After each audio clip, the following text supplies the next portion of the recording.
Good morning. Welcome to our show today with Chad Atkinson, Kale Pearson, B2B Transportation here. Hey, we're really looking forward to this today. And Chad and I wanted to jump on here and just, we got our baby broker series, but highlight, who B2B Transportation is.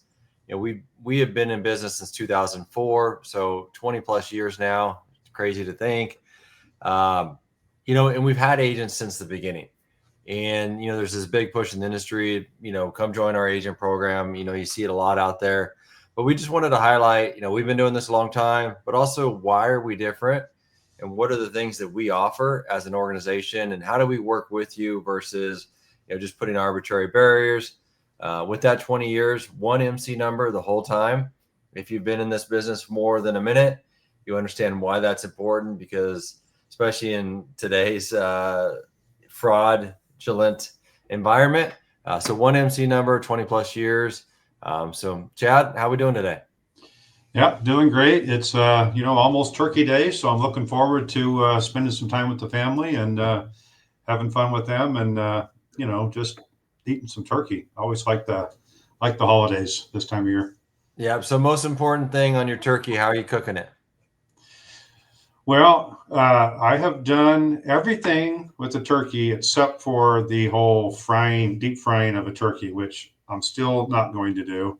Yeah. Uh, but my wife, she does all the dry rub, and we put that on yesterday, and it's supposed to just sit in the fridge for 3 days, I guess, because that's the optimal time frame. I don't know. I'm Nice. not that good at that part, but we're going to do the dry rub and then just a typical bake. But it's got a lot of citrus in there, and one of the things in there that's very interesting that I have never seen before in my life is called a Buddha's hand.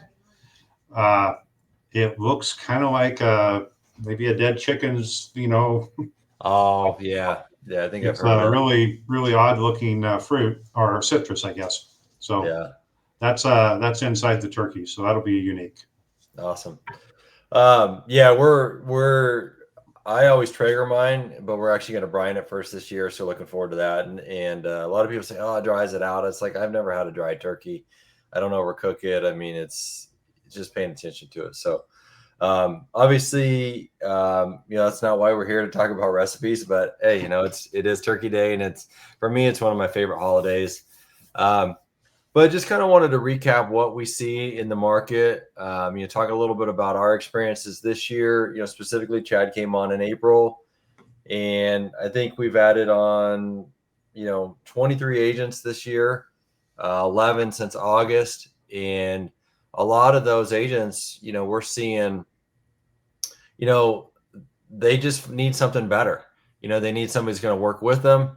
So we'll get into some of that. Somebody that's not going to put arbitrary barriers, somebody that doesn't have policies that maybe make no sense, and it's just the way they've always done it. So it's really important, if you're out there and you're looking for an agency, is that, how do they treat your customers? How do you even explore that? And one of the things that we do is, let's say you're an agent and you have a book of business, you're going to protect that book, right? Chad, you get that all the time. Well, I don't want to share my customers. Yeah. So maybe get into that a little bit. How do we protect, if you're an agent and you're coming to us, how do we protect you? Yeah, so everybody's our strategy and our thinking on customers is, you as the agent, you have the relationship. It's your customer. It's someone you've worked with. You've developed that over years and years of discussions, of service and support, and you have the trust. Uh, Mm-hmm. you know how you execute the business on a day to day, which platform you use or which agency you go through. That's not what ties that customer to you and keeps that business. It's what you've been able to do, the decisions you've made, and the things that you've done over the years. And anybody in this business knows that when you have a customer that's you've had for a long time, there's a lot of trust there. And Mm-hmm. you know who their kids are. If they went to the baseball game, or they maybe they just graduated from high school. You have those relationships. A companies don't have relationships, people do. So Mm-hmm. in our space, when you come to B2B, you are going to be the front person with that customer. You're going to make the decisions on what you're going to charge them. You're going to make the decisions on which carriers you believe are the best. I mean, obviously, we're going to do the vetting. We're going to give you the information to make sure we're using safe carriers and authorized, authority and so forth. We give you the tools to do all that. But, it's your relationships, and you have relationships on both the shipper and the carrier side. And those are really, really critical to being successful. And just being able to support your customer. Every customer I know and every agent I know, and I've been doing this for 30 plus years, so I know a lot of different agents and a lot of different customers. It's amazing. We all do the same thing, but so many customers have little, oh, you got to do it this way, you got to do it that way. You have to maybe have a little bit different insurance cert. Maybe you need to have a little bit different way of handling the freight. Maybe you can't bring your dog into the pickup location. I mean, all those things everybody knows that you can or can't do. Those are the things that make you different. And we give you the ability to do those things, but at the same time, not be delayed in some of the processes for setting up the carrier and or setting up a new customer even. Maybe you've been talking to a new customer for, 6 months, and all of a sudden they say, hey, can you move this load today? But you don't have a credit app. You don't have them set up. You don't have, a credit line established and so forth. How do you get that person to the door right away? That's what I think B2B it sells in is really helping you make those quick decisions and those get those customers through the door, get those carriers onboarded. Yeah. So let me back up a little bit on that. So let's say we have a new agent comes to you and they're like, hey, I have a list of 10 customers. How do I know that they're available? But I don't want to just give you that information because they're my customers and maybe they've been burned. So we sign an NDA and, we promise that we're not going to go after those customers. That's not what we're here for. We're here to support you. So we get that customer list. One is to make sure they're available, because if they're not available, you're not going to want to come to us and give up that customer. So the first thing is, are they available? The second thing is, are they creditworthy? Because, we find that sometimes maybe they're not creditworthy, and maybe that's why your existing company won't give you credit. But we want to find that out. We're going to run their credit reports. You're going to be a great advocate for that. If you're already doing business, you're going to know how are they paying. And so it really helps us, before you even agree to come, are they available? Can we give them the credit you need in order to do your business? And sometimes we're able to give them more credit than that you currently have, that is actually holding you back from building that book of business, which is critical. As an agent, you need credit, right? Yeah, and also on the credit, a lot of companies I know out there in this space, you'll get like a yes or no answer. You'll get approved or not approved, but you really won't know what the real situation is with the credit.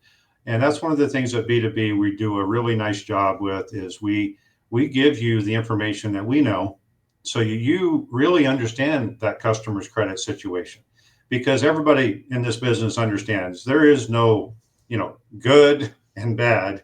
It's somewhere in between. It's all gray. There's lots of different scenarios that can come up.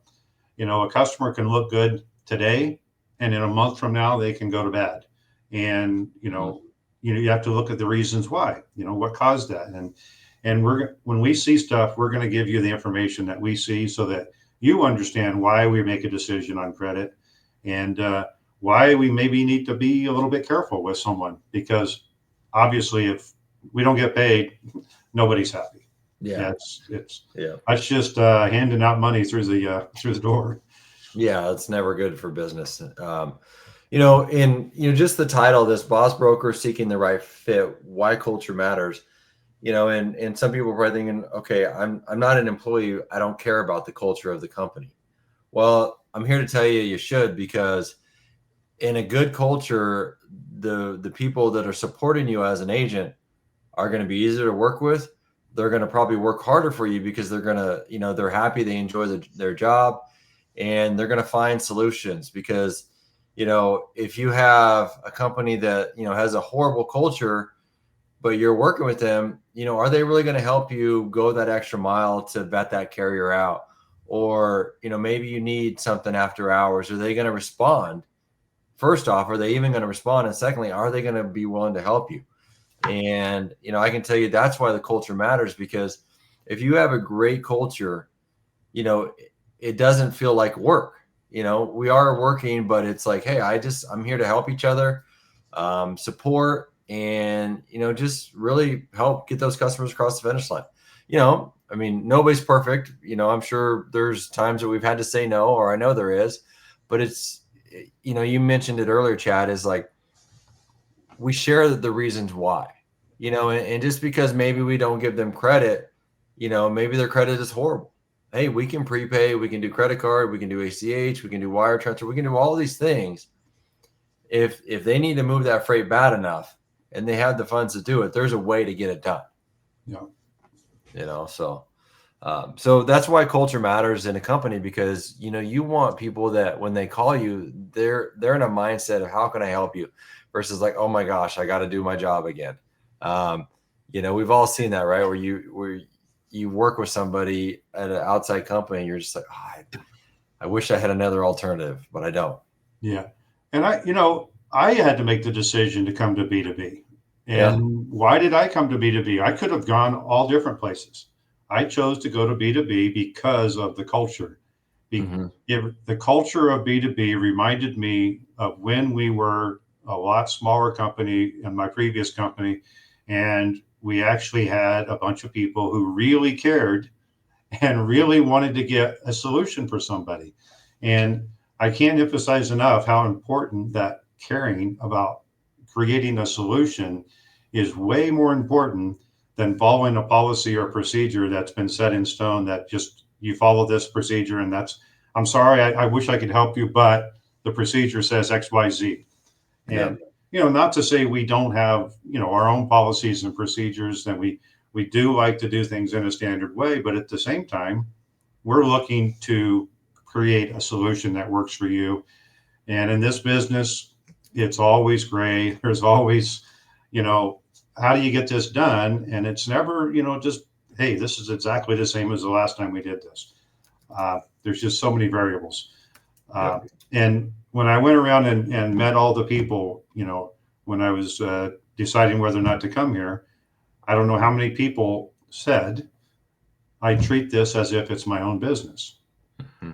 And that is a big difference. And so that culture of owning a solution, owning getting a process over the line so that a customer can get their freight moved and we can have some more business, that really is critical. Yeah, no, that's great points. Yeah, I mean, it's that ownership, and I see it across the board. A lot of our staff have been here, 10, 15, almost 20 years, from the beginning, and they're going to retire from here, and they're going to. I always joke that people can't retire because I don't want them to lose them, but ultimately they will retire, and we'll have people just as passionate, maybe not with the same amount of experience, but they're going to have great experience, and they're just going to pick up right where that person left off. So, I put the question into Tiffany too to see, but what's like the most common question you get when you first talk to an agent, Chad? I think one of the top questions I get is, how many agents do you have? I get this from a lot of people. Do you have a list of customers that I can call? And the answer to that is no. We do not have a list of customers for you to call. We expect you, as the boss broker, to have your contacts and your relationships with your customers. Because again, I could give you a list of customers. That I don't know what that really does for you, other than maybe save you a little bit of Google search time, or of maybe a little bit of money going to some of these sites to hand out lists of thousands of customers that say all these people do shipping. That's not the holy grail. That's not where the rubber hits the road in our business. It's the actual physical contact with that customer and the trust that you develop. So, the listing of the customers is I think that's kind of it shows me that the person I'm talking to is not a boss broker. Yeah. They are Yeah. someone who thinks they want to be a broker and thinks they can get into this space and really know how to do it.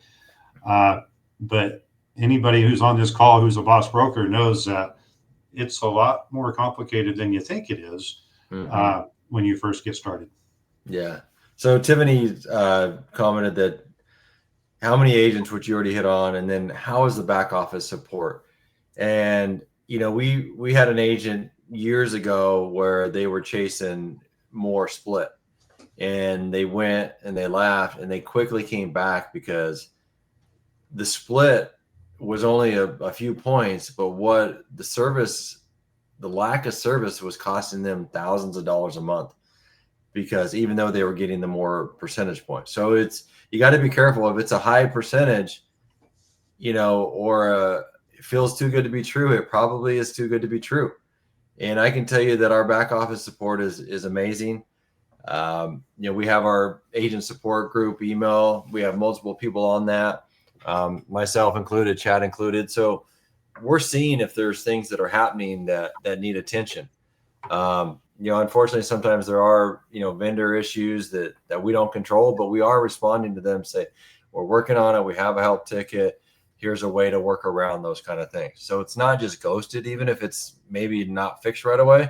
But I would say most of the time, here's an answer, whether it's a credit, a carrier, those sorts of things.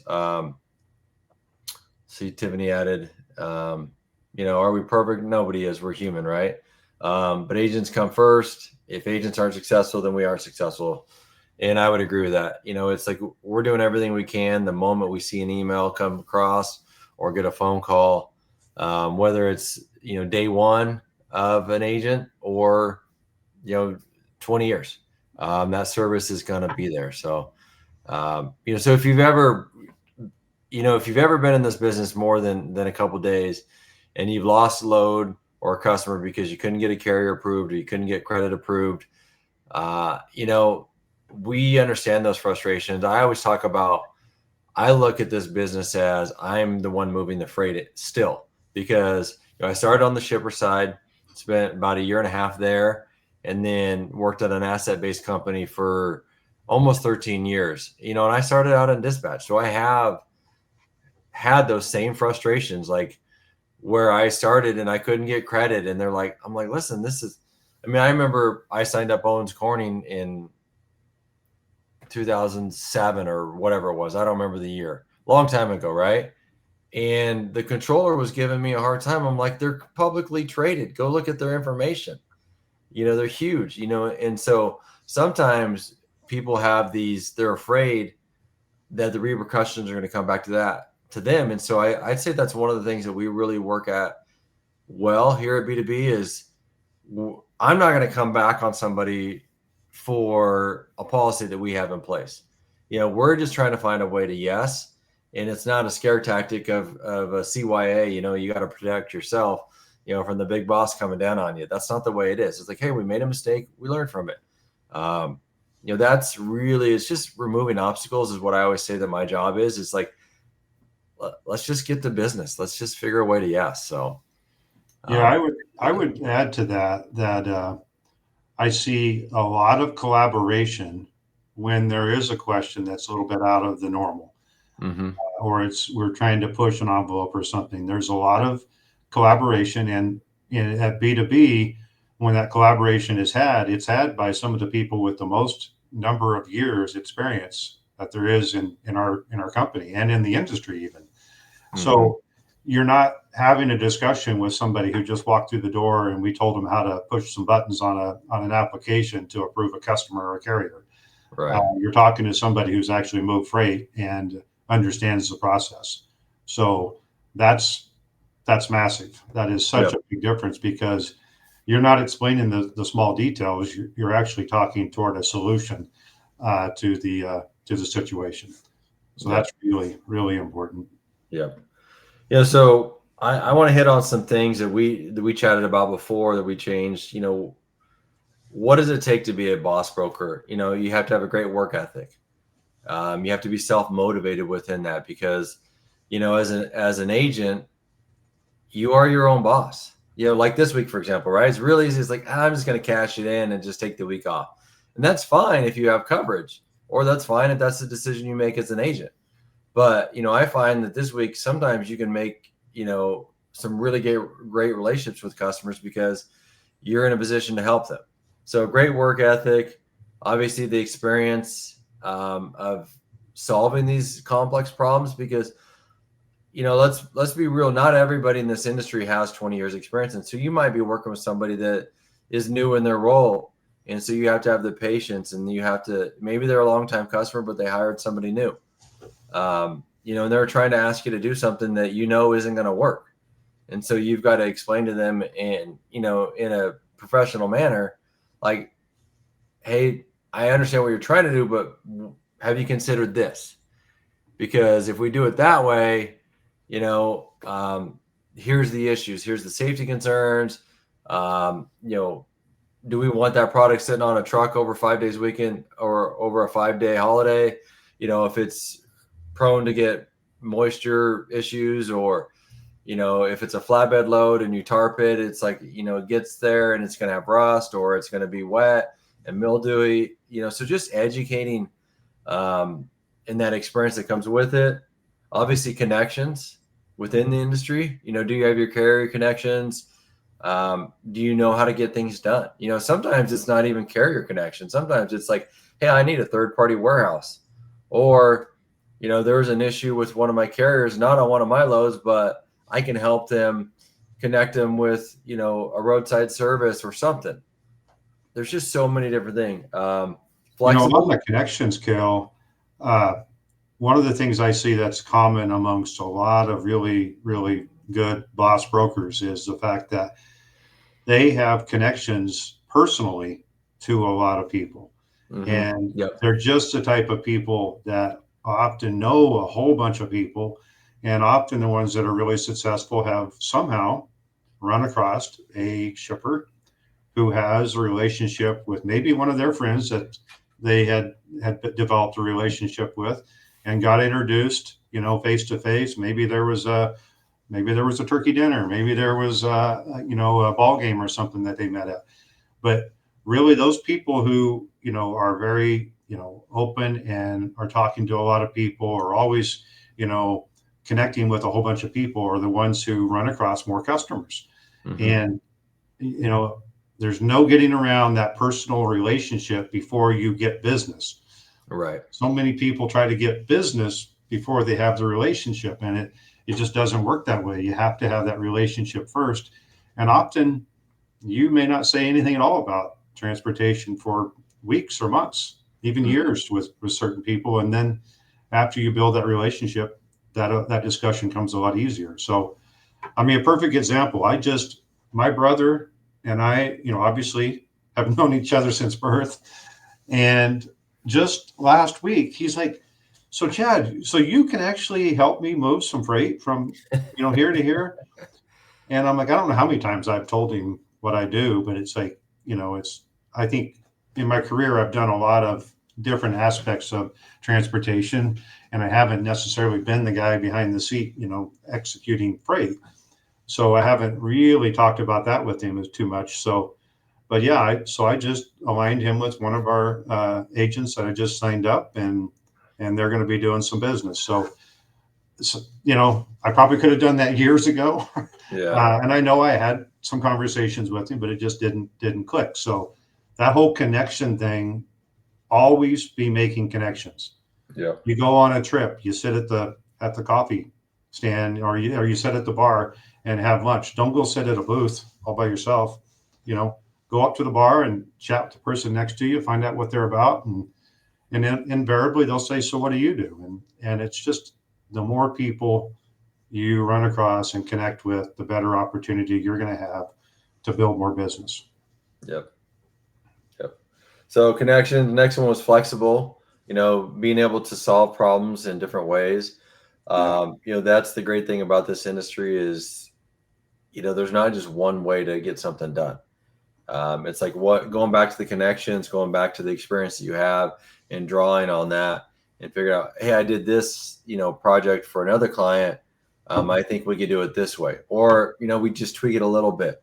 I mean, I've had instances where in the past where I've done pop-up yards for clients, and rented forklifts and manned it, with temporary labor. I mean, there's all kinds of things that you can do in this business.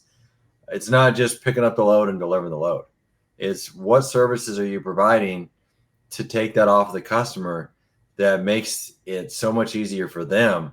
And that's our mindset, with our support team, is like, how can we help you, and how can we, share those experiences with you? So, Yeah, I think, I think on that, Kel, the analogy I kind of use a lot of times in transportation is that you've got a puzzle, but you don't have the picture of what the yeah, puzzle looks like. You got a hmm bunch of pieces a lot of times, and the experienced person, the one who has seen a puzzle before, knows what it's going to take to put it together. yeah, And the boss broker is the type of person who can take that puzzle and all the pieces and parts and sell a solution to their customer, where a lot of other people, are asking what the customer wants them to do for them, yeah. as opposed to selling a solution to that customer. And I think that's a big difference when you look at it from that perspective. Yeah, that's one of the things, whether you're brand new to this industry or been doing it for, your whole career. I always tell people, it's like, you never say no to a client. It's just, how are you going to do it, and what's it cost? And then, you let them make the decision. Doesn't mean you're going to gouge them, but let's say it's something really unique, or let's say somebody calls us, at 3:30 today and says, I need 10 shipments shipped tomorrow and delivered Friday. Well, that price is going to be different than it would be on a normal Wednesday to Friday, because you have a holiday in there. And so you can just be like, no, I can't do it. Or you can say, you know what? Give me a few minutes. Let me check it out. Let me check on availability and see what it costs, because, it's probably going to be more expensive because of the holiday. And so it's always offering a solution versus saying no. Yeah. I think that in this business has won me so many clients over the years, because it's like, you figure out how to say yes. And if you can do that, if they say no, that's fine. But they know if they're in a pinch, they're going to come back to you. Yeah, and I think that on top of that, when you say here's the solution and this is what it costs, a boss broker is selling their service and their Yeah. support and their ability to get the job done. They're not selling price. Yeah. No, Uh, it's like, hey, it's just part of it. It's like, this is what it's going to cost. Um, I mean, you obviously want to be price sensitive when appropriate, but let's say it's a huge thing, and what if they don't get those shipments out and it costs them their biggest customer? What's the value of that? And so I think that's one of the biggest things that I see in this industry, is people are afraid. If I go tell somebody, listen, it's going to cost you 100 grand to do that, that's not coming out of my pocket. And that's where sometimes the mindset of people in business, it's like, that's a lot of money. Well, it is, but in a business perspective versus a personal setting, it's way different, right? It'd be like $1,000 to me versus $100,000 to a business. So it's important to understand the size and the scope of what you're doing, versus like, oh, I don't want to propose that because it's too expensive. yeah, You know. and the boss broker also knows the details and the in and outs of what that customer, what their product is, hmm what Sometimes types better than of them. service and support they need. Uh, they know everything about that customer, even more so than maybe the customer does themselves about their shipping. Yeah. And they know, the locations. They know what types of issues and what times of year you're going to have capacity issues and so forth. So you've done your research and really understand all the ins and outs of that customer, even more so than they do on the transportation side. Yeah. You know all their parts, their part numbers, and their products, and how big they are, and how wide they are, and how much they weigh, and how they need to be handled. Uh, if you're trying to talk to a customer and you haven't done your research and learned those things, it's going to be a lot tougher sell than if you can Yeah. come in with that knowledge. Yep. Exactly. So that's where Um, go back to that list of customers. It's like, that's, pick some customers that you want to target, you want to prospect, learn as much as you can about them, and then talk to those customers. Uh, don't go down the list and go the opposite direction. Try to find a customer and then try to learn what they do. yeah. Yep. The last thing we had on this list was self-confident, because this can be a frustrating business. It can be lonely as an agent, but that cuts both ways. You have a lot of autonomy with that, and so you have to be in a position where you have the confidence to put yourself out there with customers, to continue to follow up. I share the example all the time. It took me, I forget what I said now, but I think it was 8 years or something to get USG as a customer back in my asset days. And, their response was like, "Where have you guys been this whole time?" And I just laughed, because I'm like, "I've been right here. I've been in your bid, for the last 5 years.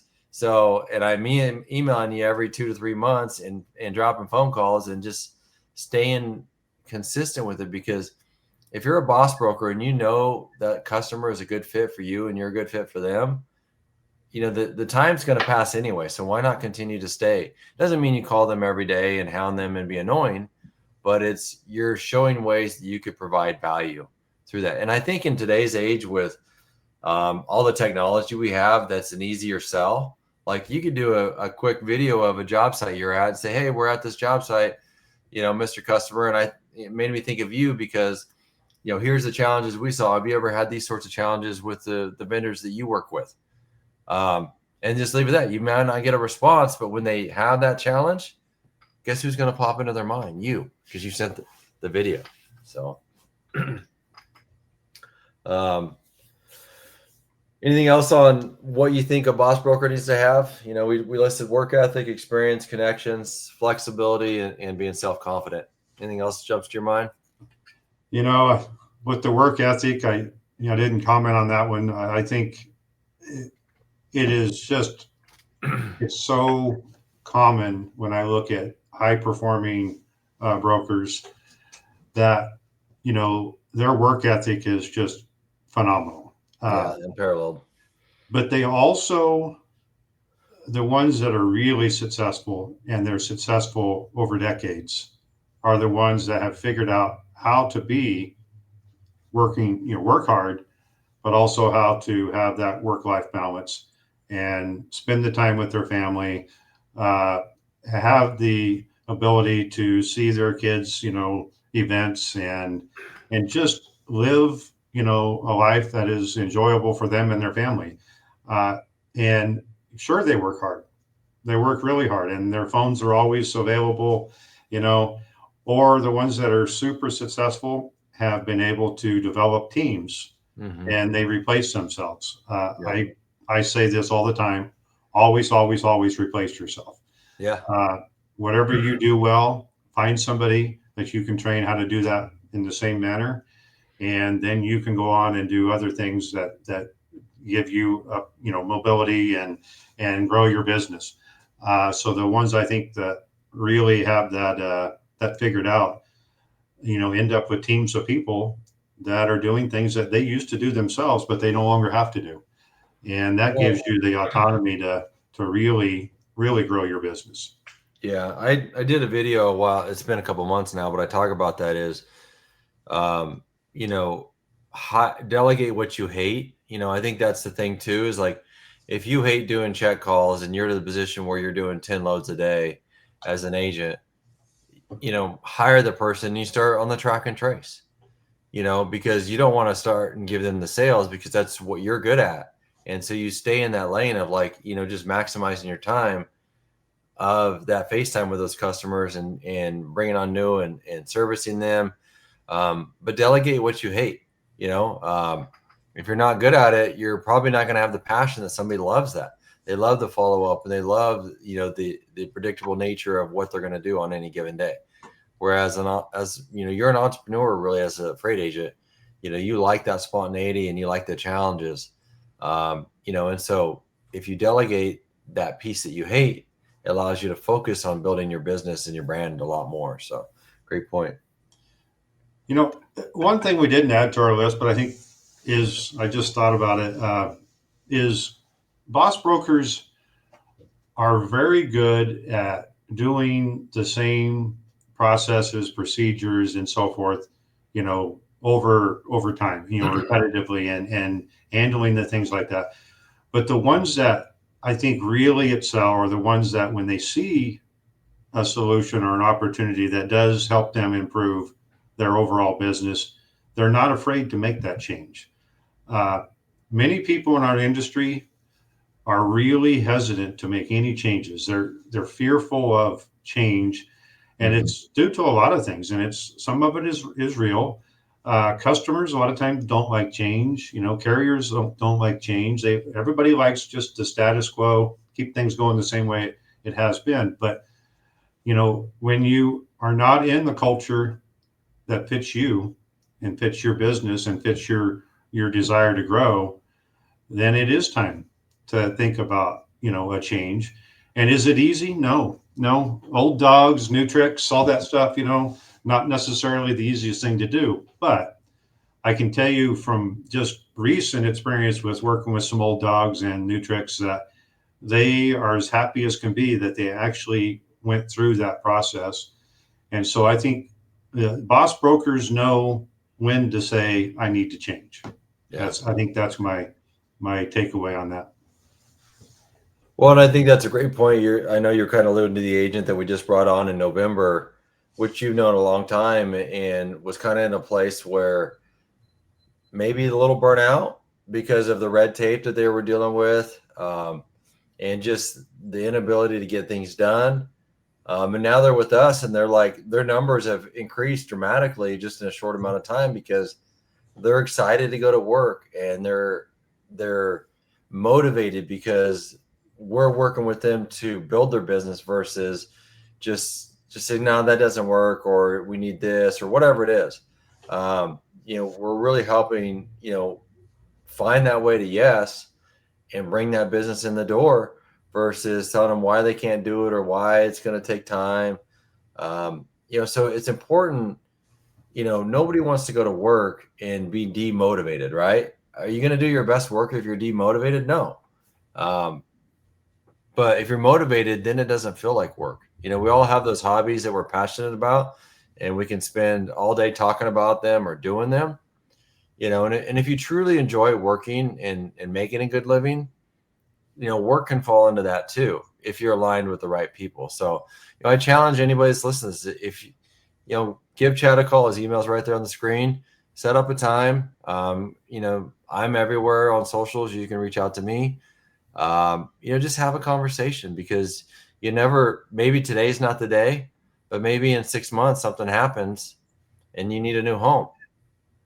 That's the worst thing that we've seen, right, Chad? Where somebody like all of a sudden they have to make a change because something's happened.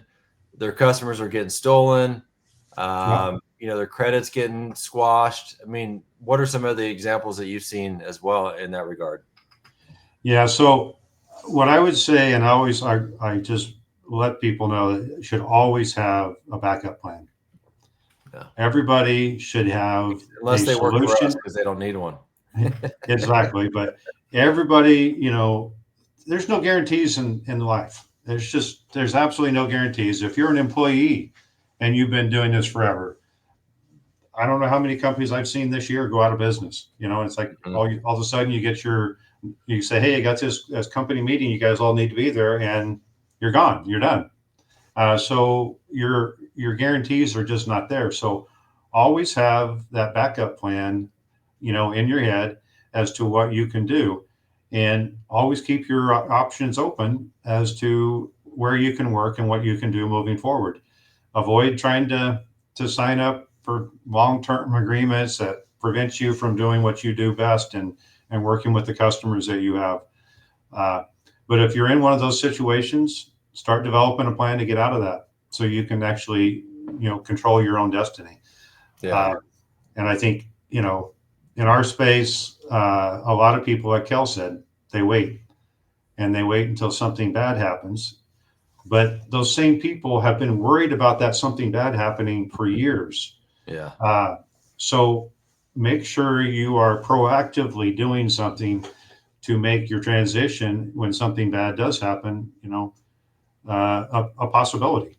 And I talk to people all the time, and I may talk to them, 6 months ago or a year ago, and all of a sudden I hear from them, and it's like, hey, I've thought about it again, and I'd like to go. Yeah. Uh, and so it's, nothing has to happen overnight. It's not doesn't hurt to evaluate your opportunities and uh, and see if you can find a place where you would feel more comfortable. And maybe it doesn't happen right away, but maybe it happens 3 months or 6 months or a year down the road. Yeah. Yeah. Um, and I think there's going to continue to be more fallout in the next, before everybody's talking about a rebound, and yeah, maybe we're seeing some better stuff. But if you think about the lagging factor of like cash and people making a profit, if they're hurting just because the numbers of shipments start to improve today, that actually eats up more cash. And so, if they have a big bump in sales, do they have the cash to manage that? Do they have the line of credit if needed? Because, if you go out and get $1 million worth of new business and you pay your carriers before get paid, you have to be in a great place for cash. And a lot of companies, that's why they never grow, because they can't extend that credit. We're lucky enough, we've been in business 20 plus years. We have no debt on the company. As a brokerage, you really shouldn't, in my opinion, because you don't have assets, but some people do. They leverage a big building, or they funnel their personal life. We don't do any of that. Our business is our business, and if somebody's a shareholder, their stuff is outside of that. So we're in a position, if we have a new, let's just talk about some new agents that we're talking to and that we're adding on. We've probably extended $1 million worth of credit in the last 30 days. That's brand new business, and it's great business. But if we weren't in that position, we wouldn't be attracting boss brokers, because they would quickly see that we would not be able to give them the credit limit. So do your due diligence if you're reaching out to people, and what kind of financial shape are they in? What kind of credit limits and terms do they have? Because they're like, well, we need to be prepaid on everything. Well, that's easy but no customer wants to do that. They're not going to extend you $500,000 up front when they can have somebody else that's going to give them terms. They're just not going to do it, right? So it's super important to understand that. Yeah, everybody's got the customer they're working with, and they have the situations they have to handle on a daily basis. But if you're constantly frustrated by some process in that you're having to deal with within your own company, the company you're at now, you think about what's that process. Ask that question when you're talking to people. Mm-hmm. How would you handle this situation? And you're going to find all different types of ways that things can be handled, and finding the fit that works best for you. If that reduces your stress on a daily basis, what's that worth? You Yeah. know, money's one thing, bottom line is another thing, but day to day stress, it makes this thing right here in your chest, Yeah. uh, not healthy. So the more you can be, stress free and just handle your day to day, the more fun you have, the less stressed you are. It's just healthier for you. Yeah. One of the things I want to hit on too, when you're talking about that, is, we don't. There's no non-competes. Your business is your business. Our contract even states that you can be non-exclusive. The reason we do that is because some people have a really amazing LTL program, but they need a truckload program. Now, LTL is something we're working towards, but if you're out there and you have somebody that's been doing it for 20 years, they're going to have a better program than us on the LTL. But that's something we're working towards. So just having that freedom to say, what, they must be confident in the service they provide and the value that they provide, that they're not going to bind me with a contract that scares me into not leaving or not doing certain things. Maybe that makes it where some people don't come to us because they're like, well, what's the catch? There is no catch. Yeah. It's, we just feel like doing business with good people is important. Having those good working relationships. We don't want to be bound by a piece of paper in order to stay in a relationship that maybe doesn't fit all of us. So Yeah, what? I say that all the time, Cal. It's you're here as an agent for B2B because it's working for you Yeah. and you're getting accomplished what you want to get accomplished. And no piece of paper, agreement, whatever is going to keep you here. You're here because you want to be here. And if you don't want to be here, then go find some place that works for you because, you know, it goes both ways. People that are happy where they're at are easy to work with. Yeah. People that are unhappy where they're at are usually very difficult to work with. So, uh, it when we have that culture of everybody getting done what they need to get done, it just makes it a lot more enjoyable for everybody, and it's more efficient and more profitable for everyone. The other thing I think, on the just the whole commissions and when do you get paid and all that stuff. A lot of people ask that. Uh, at B2B, one of the things I think is really, I think sometimes it's too simple. It's Yeah. like we say everything's included in the commission. And they're like, well, what do I pay for my TMS? Or what do I pay for posting services? All this stuff. And it's like, no, you don't. You don't pay for any of that. So it's real simple. You make a percentage of the commission of the net revenue on your transactions. And so that's one of the things, we look for, boss brokers, because we're paying for our costs with the money that we're making in that margin. So Mhm. without any business, we don't make any money, but we still have costs. So we always are looking for people who have, a book of business that they can bring through the door that first day. Yeah. Yeah. So no tech fees. The commission's the commission. We've seen a lot where people are getting $500, $1,000, or a percentage of their book for those tech fees, and a lot of times it's not a number that's consistent. So they're like, well, how do I budget my business if I don't know what that number is going to be? Yep. You pay this amount of dollars for a truck stop and DAT and TMS, which is zero. Carrier 411, my carrier portal for onboarding, or my carrier packet, depending on what you call it.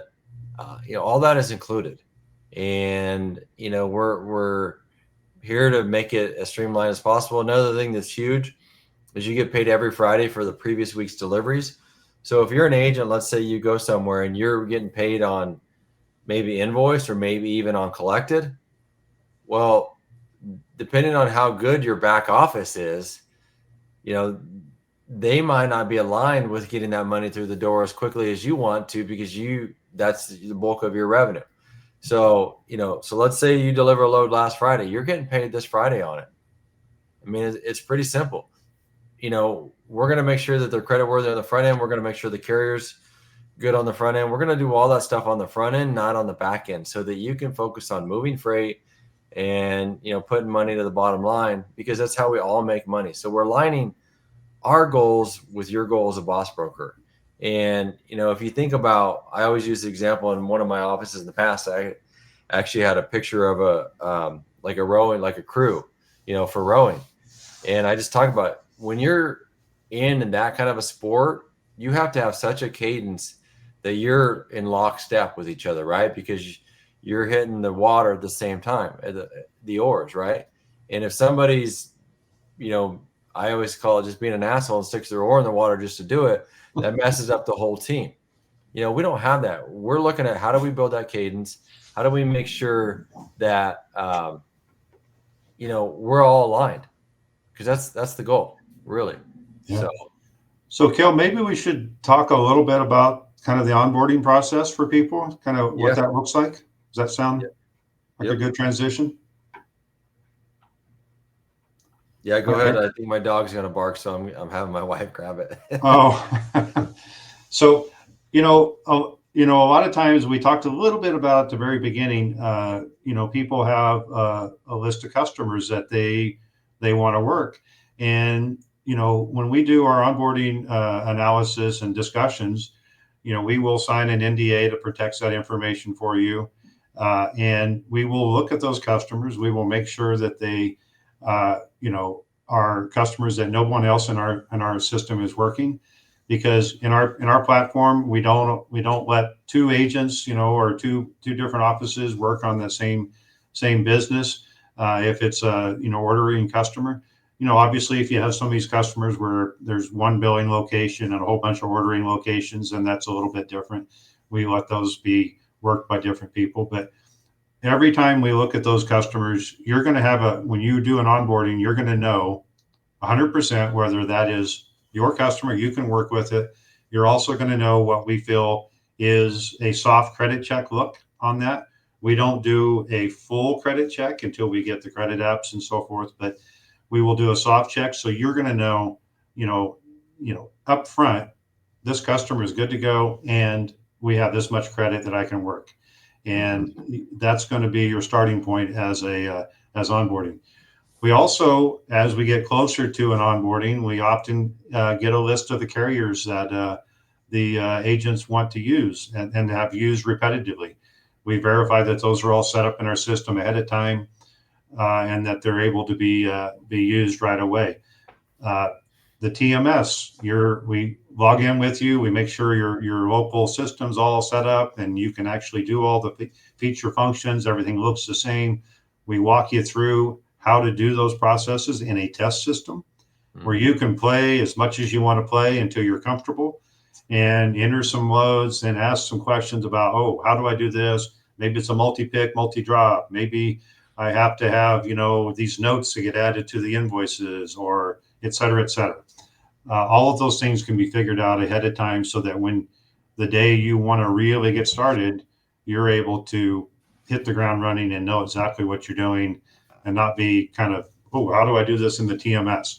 Yeah. But if you do have that situation, we also have the agent support team, where people will be on a email thread where they can respond to you in a moment's notice, get on, do a Teams call with you, kind of show you how to do the process, maybe send you a PDF of how the process is supposed to be done. All of those things are done, to help you have the easiest change that is possible, so that the old dog can learn the new tricks. So it's not, I wouldn't say it's easy to make changes across the board for everybody, because change is hard. Let's just be honest. But we try to make it as easy as possible, and we get a lot of the stuff out of the way up front, so that when you're actually in the driver's seat having to do the job, you're not at that point trying to set up a whole bunch of things. Yeah. Well, and I think one thing to add throughout that whole thing that is kind of a underlying a recurring theme is accessibility to help, whether it's you or credit or carriers or myself if needed, in certain situations. We're accessible. You know, it doesn't mean we want to work all weekend just to work all weekend when it can be taken care of. But if it's something that needs to be taken care of on a weekend and it's holding something up, we're going to do it. We just had that last Because weekend, right? yeah, it's like just let's keep the ball rolling. Yeah. Let's not just say, yeah, I'm sitting on the couch watching football and I don't want to deal with that. Well, maybe that person, has 10 shipments that they need to ship out Monday and they need whatever it is that they're asking for. And it just came up and the customer reached out to them on a Saturday. This business, trucks are moving up and down the road 24/7. Even coming Thursday and Friday this week, we actually have, some workers that work with us from Columbia. So they're going to be working Thursday and Friday. So we have that coverage if needed, plain and simple. It's just important. Yeah. What I would say on that coverage, a lot of people say, well, I cover you on the weekends. And what that means is you send an email, and an hour, 2, 3, 4 hours later, you're like, well, where's my answer? then you got this number you can call and say, hey, did somebody get this? Uh, Mm-hmm. that's not the case here at B2B.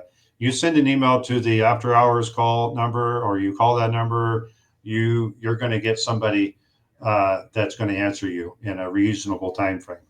Uh, can you do everything on the weekends that you can do during the week? No, but nobody in our business can get everything done on the weekend. But we will have somebody there to answer your questions and try to get your solution for you. Yeah, exactly. So we're cutting in the top of the hour, but I'll just leave people with, this is one of the hats that I put together is, why not you? Why not now? And I share that all the time. So it's like, if you're thinking about a change, you know, and you're scared, just reach out. If you're a boss broker, you have something to bring to the table. Let's have a conversation and let's figure out how to, make it where, B2B is a fit for you. Because I think that's important. If you're going to make that change, you have to do the research, make sure they're aligned, talk to other agents as well. We have that accessibility. If you're wanting to know what the true experience is, talk to some of our agents. We're not hiding them. Yeah. It's pretty simple. We give them to you. Does everybody do that? I don't know. I'm guessing that not everybody does it.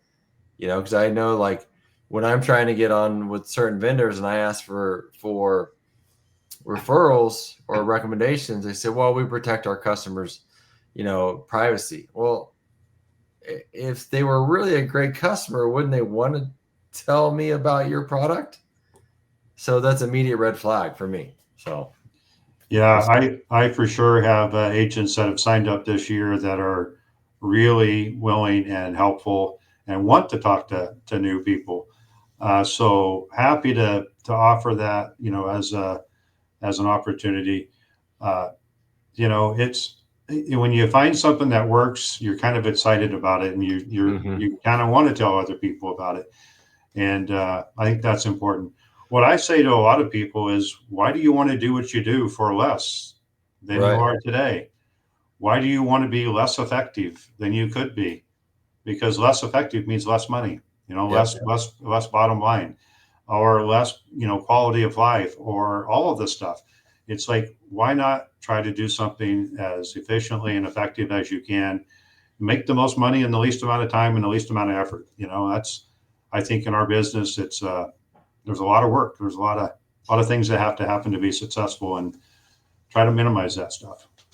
Yep. Exactly. Cool. Well, we're coming up on an hour. Anything else that you'd add that we haven't covered? Uh, B2B, obviously we talked about it at the beginning, 20 years plus in the business. We didn't start just supporting agents right out of the gate. It's like, how do you make this work? Learned a lot of things. I wasn't here for the very beginning of B2B, but I know how it works in the company I was in when we were figuring out how to do everything, figuring out how to build technology solutions and so forth. And, Kel and I just talked about the technology, and, everybody's got technology today. There's probably, I don't even know how many vendors out there today. They all have the best thing since sliced bread, and everybody thinks, oh, you got to do this, you got to do this, you got to do that. But in the end, our business is really pretty simple, truckload brokerage. You do the same things. It's really the service, it's the support, it's doing what you say you're going to do. Sure, we have the tools that enable you to do what you want to do and do what you need to do. Uh, but we, I think we're good at picking the tools that are effective, but Mm-hmm. not just adding every tool in the book under the every tool there is out there, because you get too complicated, you get too much stuff out there. Yeah. And Yeah. so I I would think agree. keeping it simple goes a long way in our business.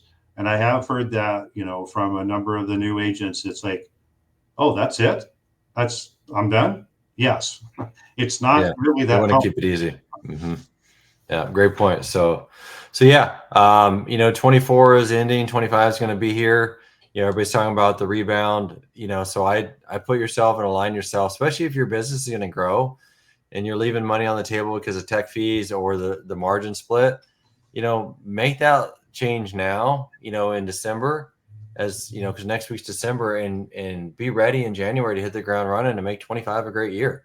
So that's my challenge to you guys. If you're truly a boss broker, you need to be looking at different situations and different solutions to drive your business forward.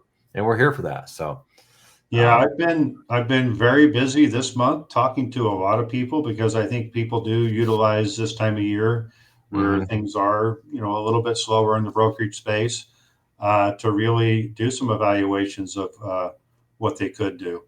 yeah, Happy to talk to as many people as possible. I mean, we said a lot of the stuff on this call that, I would say on a call with anyone. So uh, if you know of someone, don't hesitate to send this video off to them, and I think they would get a little bit better idea as to who we are.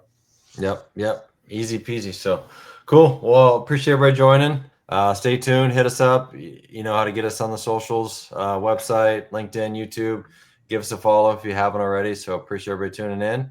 And until next time, have a great Thanksgiving. All right, enjoy that